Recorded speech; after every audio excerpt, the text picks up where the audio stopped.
Sense and Sensibility by Jane Austen. Chapter 13.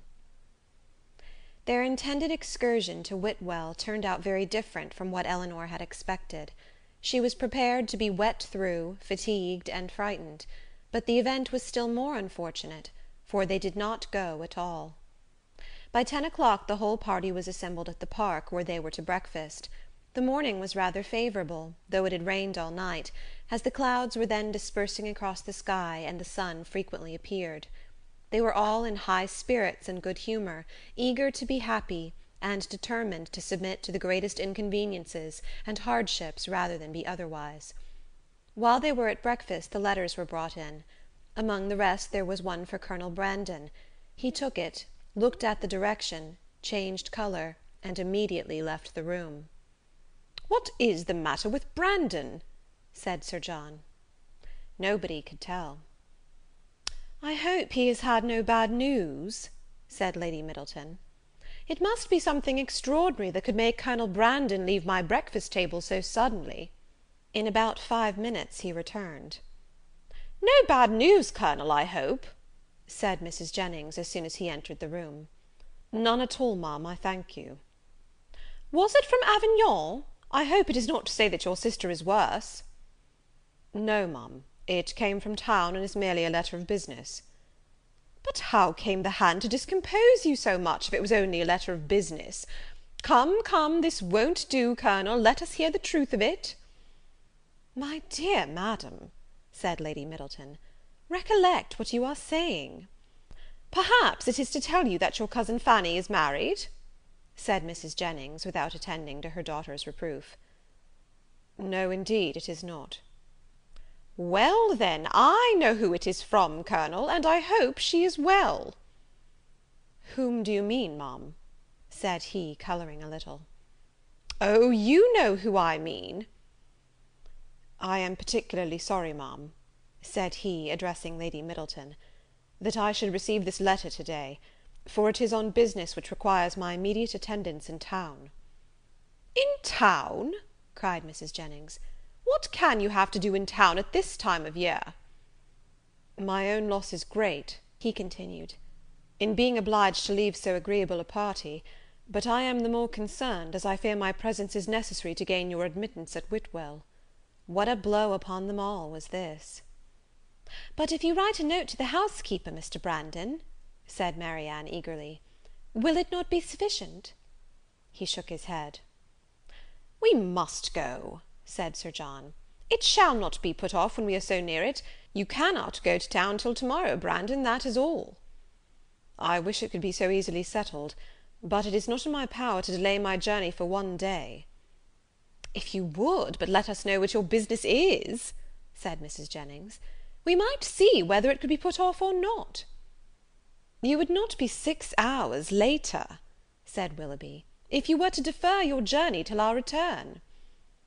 "I cannot afford to lose 1 hour." Elinor then heard Willoughby say in a low voice to Marianne, "There are some people who cannot bear a party of pleasure. Brandon is one of them. He was afraid of catching cold, I dare say, and invented this trick for getting out of it. I would lay 50 guineas the letter was of his own writing." "I have no doubt of it," replied Marianne. "There is no persuading you to change your mind, Brandon, I know of old," said Sir John, "when once you are determined on anything.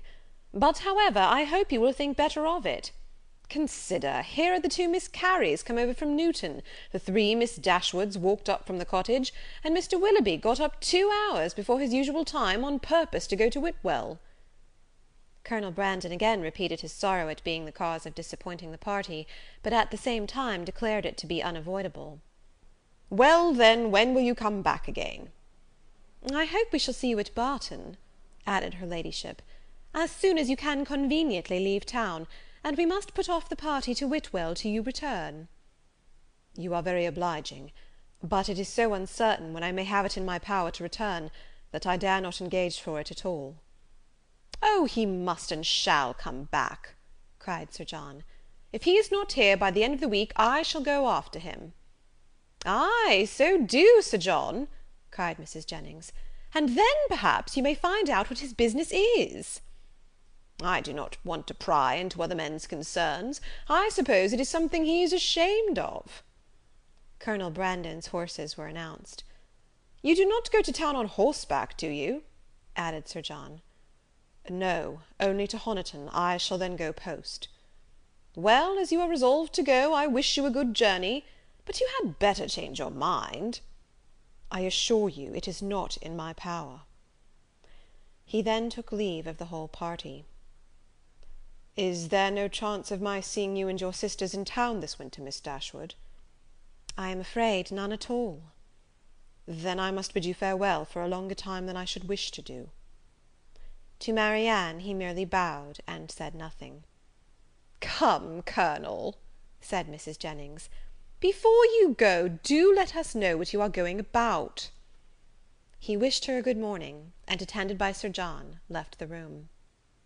The complaints and lamentations which politeness had hitherto restrained now burst forth universally, and they all agreed again and again how provoking it was to be so disappointed. "I can guess what his business is, however," said Mrs. Jennings exultingly. "Can you, ma'am?" said almost everybody.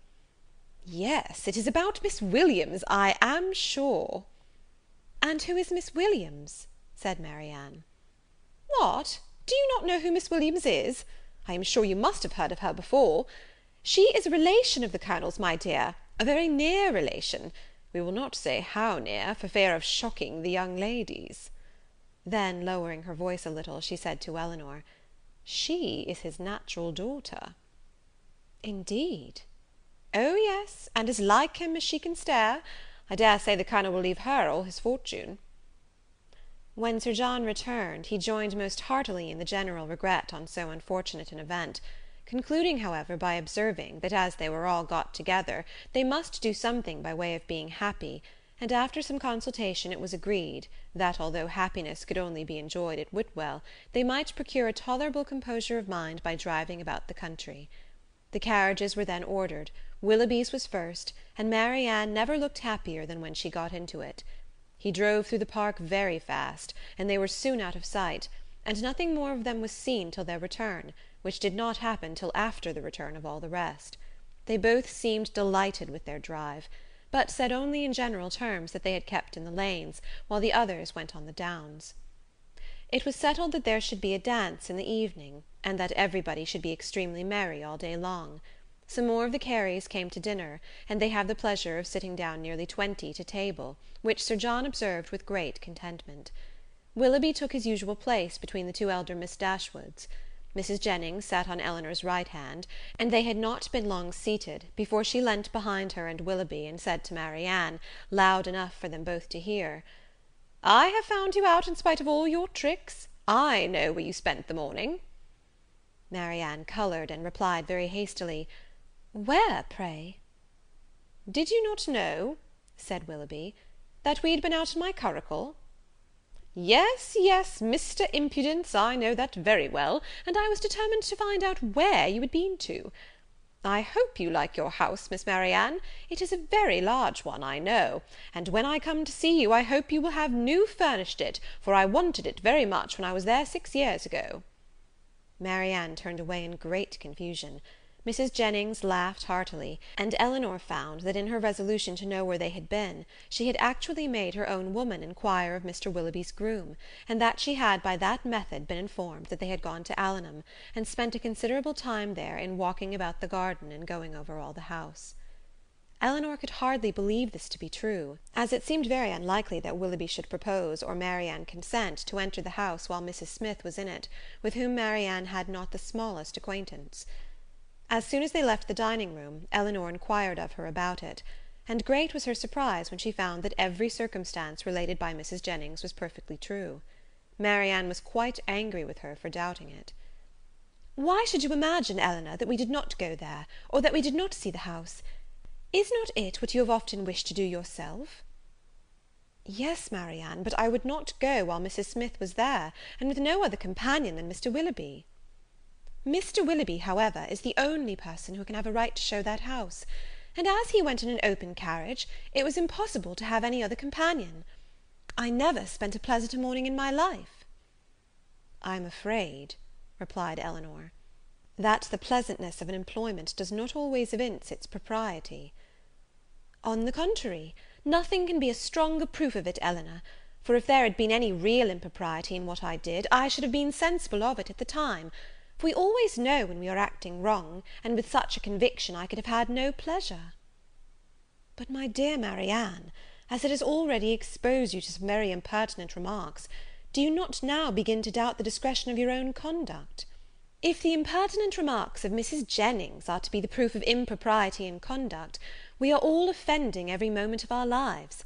I value not her censure any more than I should do her commendation. I am not sensible of having done anything wrong in walking over Mrs. Smith's grounds, or in seeing her house. They will one day be Mr. Willoughby's, and if they were one day to be your own, Marianne, you would not be justified in what you have done. She blushed at this hint, but it was even visibly gratifying to her, and after a 10-minute interval of earnest thought, she came to her sister again, and said with great good humour, "Perhaps, Elinor, it was rather ill-judged in me to go to Allenham, but Mr. Willoughby wanted particularly to show me the place, and it is a charming house, I assure you. There is one remarkably pretty sitting-room upstairs, of a nice comfortable size for constant use, and with modern furniture it would be delightful. It is a corner room, and has windows on two sides. On one side you look across the bowling green behind the house, to a beautiful hanging wood, and on the other you have a view of the church and village, and beyond them of those fine bold hills that we have so often admired. I did not see it to advantage, for nothing could be more forlorn than the furniture; but if it were newly fitted up, a couple of £100, Willoughby says, would make it one of the pleasantest summer rooms in England." Could Elinor have listened to her without interruption from the others, she would have described every room in the house with equal delight.